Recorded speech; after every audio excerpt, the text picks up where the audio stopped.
Hi everyone, welcome to Education Point. हम यहाँ पे जो है क्लास 11 की एनसीईआरटी जो है हिस्ट्री की उसे कवर कर रहे थे एंड उसका फर्स्ट चैप्टर जो है वो हमने यहाँ पे स्टार्ट किया था, जिसमें हम बात कर रहे थे about the evolution of humans. जो ह्यूमंस है उनकी एवोल्यूशन किस तरह से होती है, डिफरेंट फॉर्म से होके गुजरता है जो ह्यूमन बीइंग है, राइट। उनके बोन के स्ट्रक्चर्स के बारे में हमने यहाँ पे पढ़ा था, डिफरेंट चीज़ें हम यहाँ पे पढ़ रहे थे। तो अपनी प्रीवियस वीडियो में हमने बात की थी कि ये जो मोड ऑफ कम्युनिकेशन है, कि जो बातचीत का तरीका है, जिस तरह से आज हम यहाँ पे एक दूसरे के साथ बातचीत करते हैं, ये वर्ड्स हम यहाँ पे यूज़ करते हैं, डिफरेंट लैंग्वेजेस जो होती है ना वो यहाँ पे यूज़ की जाती हैं अपने आप को एक्सप्रेस करने के लिए या फिर कम्युनिकेट करने के लिए। तो ये जो लैंग्वेज है ये कब जाके डेवलप होती है, इसके बारे में हमने बात की थी अपनी प्रीवियस वीडियोस में। एंड उससे पहले ये जो लैंग्वेज डेवलप होने से पहले जो है कम्युनिकेशन किस तरह से होती थी, तो वो भी चीज़ें हमने यहाँ पे देखी थी। हाउएवर 2 मिलियन ईयर्स एगो की अगर हम बात करें तो तभी से ये जो मोड ऑफ कम्युनिकेशन है ना वो स्टार्ट हो जाती है, जो लैंग्वेज होती है ना कम्युनिकेशन की वो यहाँ पे स्टार्ट हो चुकी थी। तो ये चीज़ें हम देख चुके हैं। एंड यहाँ पे जो है इस बुक में एनसीईआरटी में एक छोटा सा पैराग्राफ जो है ना, एक बॉक्स में जो पैराग्राफ होता है वो दे रखा था। एक एग्जाम्पल के तौर पे जो है उन्होंने बताया हुआ है, थोड़ा सा एक सीन दिखाने की कोशिश की हुई है। Early encounters with the Hunter gatherers in the Africa. Africa में जो है इन्हें कोई ट्राइब यहाँ पे मिली होगी जो कि हंटर गैदरर्स हैं, तो उनके साथ किसी पर्सन का इनकाउंटर हुआ है, कहने का मतलब कि वो जो है उसके साथ जो है इनका सामना हुआ है। तो वो ये बता रहे हैं कि वो उनके रहन सहन का तरीका किस तरह का है, जो भी है, राइट, वो सारी चीजें यहाँ पे बता रहे हैं। तो वो थोड़ा सा ओवरव्यू जो है इस पर्टिकुलर वीडियो में आज हम यहाँ पे देख लेंगे। Early encounters with the Hunter gatherers in the Africa, right. The following is an account of a member of the African pastoral group। तो यहाँ पे बताया जा रहा है कि एक अफ्रीकन पेस्टरल ग्रुप है, उनका जो है एक इनिशियल कांटेक्ट हुआ था इन द 1870 विद द कुंगसेन। कुंगसेन जो कि एक हंटर गैदर सोसाइटी है जो कि कलहारी डेजर्ट में रहती है, उनके साथ जो है इनका इनिशियल कांटेक्ट हुआ था। तो वो बोलते हैं कि जब हम इस एरिया में पहले आए थे and all we saw were strange footprints in the sand. जब ये पर्सन, ये जो अफ्रीकन पेस्टरल ग्रुप है, वो बोलते हैं कि जब हम इस एरिया में जाते हैं ना कलहारी डेजर्ट में, तो वहां पे हमें जो है एक काफी स्ट्रेंज से जो फुटप्रिंट्स होते हैं ना सैंड में वो दिखाई दिए थे। एंड ये चीजें देख के हम हैरान हो जाते हैं कि ये किस तरह के लोग हैं। एंड जब ये जो हंटर गैदरर्स भी वहां पे थे, उन्होंने भी जो है ये मॉडर्न ह्यूमंस को जो है एक तरह से काफी पहली बार हम बोल सकते हैं देखा था, तो वो डर जाते हैं इनसे and would hide whenever we came around. तो वो ये बोलते हैं कि वो हमें देख के डर जाते हैं एंड वो छुप जाते हैं जब हम उनके आसपास आते हैं। एंड फिर वो ये भी बताते हैं कि हमें इन हंटर गैदरर्स के विलेजेस के बारे में भी पता चला था, बट ये जो विलेजेस थे ना दे वर ऑलवेज एम्प्टी, वो हमेशा एम्प्टी ही रहते थे। बिकॉज जब इन्हें पता चलता था ना कि कोई स्ट्रेंजर इनके विलेज में आ रहा था, तो वो इधर उधर छंट जाते थे एंड वो बुशेस जो होती ना, झाड़ियां होती, उसके पीछे छिप जाते थे। ये जो हंटर गैदरर्स हैं, जो अर्ली हंटर गैदरर्स जो थे, राइट, यहाँ पे जो इन्हें मिले थे, तो वो डर जाते हैं इनसे। वो बोलते हैं कि हाँ ये तो सही है, oh this is good, this people are afraid of us. तो ये जो अफ्रीकन पेस्टरल ग्रुप है ना वो ये बोलता है कि ये अच्छी बात है, ये जो हंटर गैदरर्स है ना ये हमसे डरते हैं एंड ये कमजोर है, तो हम इनके ऊपर इजीली रूल कर सकते हैं। So we just rule them. तो हमने जो है उन्हें रूल किया एंड यहाँ पे ना कोई किलिंग हुई थी ना फिर कोई फाइटिंग हुई थी। ओके, तो ये एक अर्ली सीन जो है वो बताया हुआ है 1870s का, राइट, जो इन्हें जो है अर्ली हंटर गैदरर्स यहाँ पे मिले थे एंड वो इनसे डरते थे। एक और एग्जांपल यहाँ पे बता रखा है, हादजा एक एरिया है यहाँ पे, राइट, अफ्रीका में ही, तो वहां पे भी इन्हें यही वाले हंटर गैदरर्स के जो स्मॉल ग्रुप्स हैं, हादजा सॉरी एरिया नहीं है, ये स्मॉल ग्रुप है हंटर गैदरर्स का। तो ये अफ्रीका में, राइट, अफ्रीका में जो है इन्हें ये वाला स्मॉल ग्रुप जो है वो मिला है। तो उनका रहन सहन किस तरह का है वही चीजें यहाँ पे बता रहे हैं। सो दी हादजा जो है एक स्मॉल ग्रुप है हंटर गैदरर्स का, जो कि लेक एयासी, जो कि एक रिफ्ट वैली लेक है, राइट, सॉल्ट लेक भी है, तो वहां पे वो रहते हैं। And the country of the eastern Hadza जो है, जो इनकी कंट्री में जिस एरिया में ये रह रहे हैं ना, वो काफी ड्राई है, रोकी सावना टाइप का वहाँ का एक तरह से इनका वेजिटेशन है। एंड यहाँ पे थोर्न स्क्रब्स जो होती है ना, कंटीली स्क्रब्स जो होती है वो पाई जाती हैं। And is rich in the wild foods, but however इस एरिया में जो जंगली फूड होता है ना, वो भरपूर मात्रा में मिल जाता है।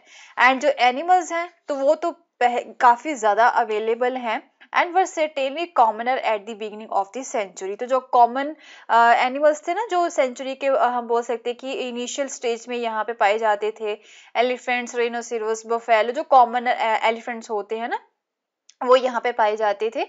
Elephant, rhinoceros, buffalo, giraffe, zebra, waterbuck, gazelle, warthog, baboon, lion, leopard and hyena, जो सारे कॉमन्स थे। And are the smaller animals, तो कुछ छोटे एनिमल्स भी थे जैसे कि हेयर, जैकल, टॉर्टोइज एंड कई और एनिमल्स यहाँ पे पाए जाते हैं इस एरिया में। यहाँ पे हादजा नाम का ये जो स्मॉल ग्रुप है हंटर गैदरर्स का रहता है। So all these animals apart from the elephant are hunted, तो वो बोलते हैं कि इन सभी एनिमल्स का जो है शिकार किया जाता है, हंट किया जाता है एंड खाया जाता है बाय द हादसा। ओनली एलिफेंट का ये एलिफेंट को हंट नहीं करते हैं। तो अगर ये एनिमल्स को हंट करते हैं तो ऑब्वियसली ये मीट भी खाते होंगे, तो कितने अमाउंट ऑफ मीट जो है ये खाते हैं as comparison to the other food, जो इनका एक तरह से प्लांट्स वाले जो फूड्स होते हैं, in comparison to the plants food, तो ये जो मीट कितना ज़्यादा खाते हैं। So the amount of meat that could be regularly eaten without endangering the future of the game is probably greater than anywhere else in the world. तो यहाँ पे जो है ना, ये एनीवेयर अगर दूसरे एरियाज के साथ कंपेयर करें तो यहाँ पे मीट जो है वो ज़्यादा खाया जाता है। And where hunter gatherers live or have lived in the recent past, right, तो अगर पास्ट की बात करें तो इस एरिया में जो है ये मीट ज़्यादा खाते हैं, इसके ऊपर ये ज़्यादा डिपेंड रहते हैं। बट हाउएवर यहाँ पे दूसरे फूड भी यहाँ पे भरपूर मात्रा में अवेलेबल हैं, जैसे कि वेजिटेबल फूड हो गए, roots, berries and the fruit of the baobab tree, though not often obvious to the casual observer is always abundant, तो यहाँ पे एबेंडेंट मात्रा में पाए जाते हैं, चाहे यहाँ पे ड्राई सीजन भी हो, right, in a year of the draught, चाहे यहाँ पे सूखा पड़ा हो, बट फिर भी इन्हें जो है एबेंडेंट मात्रा में जो वेजिटेबल फूड्स होते हैं ना, वो इजीली मिल जाते हैं।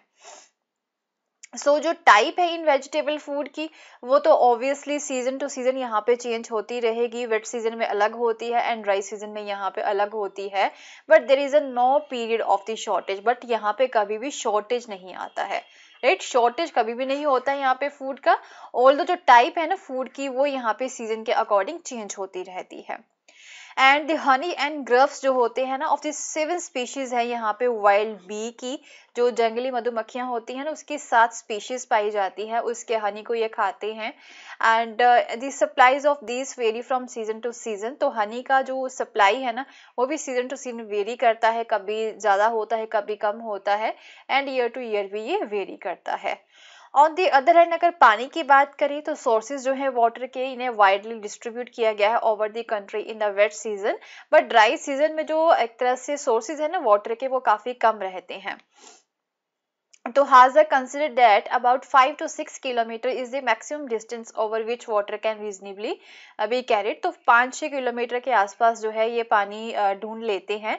And camps are normally sited within a kilometre of the water course, तो जो इनके कैंप्स हैं, जिस एरिया में ये रहते हैं, इनके रेजिडेंस के पर्पस के लिए कैंप्स बनाते थे, तो ये मोस्टली जो पानी के सोर्सेज होते हैं ना, उसके 1 किलोमीटर के आसपास ही जो है ये अपने कैंप्स जो है वो बनाया करते थे।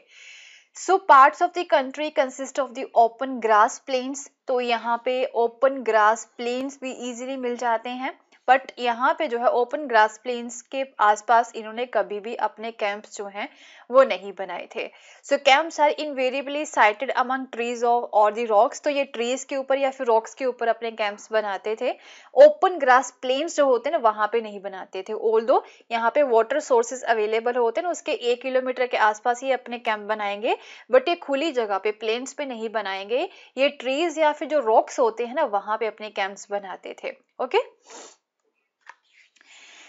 ये जो ईस्टर्न हैजा है, एक तरह से इनका लैंड्स के ऊपर या फिर रिसोर्सेज के ऊपर कोई हक नहीं होता था। मीन जो है इन्हें लैंड के साथ कोई लेना देना नहीं था, वहाँ के रिसोर्सेज को के साथ कोई लेना देना नहीं था, तो ये अपना हक नहीं जमाते थे, राइट्स नहीं जमाते थे। एंड कोई भी इंडिविजुअल जो है वो यहाँ पे रह सकता था जहाँ पे उसका मन हो, किसी भी एनिमल को जो है वो हंट कर सकता है, रूट्स को कलेक्ट कर सकता है किसी भी एरिया से, बेरीज को, हनीज को, राइट, यहाँ किसी भी एरिया से पानी जो है वो ले सकता है, and without any sort of restriction.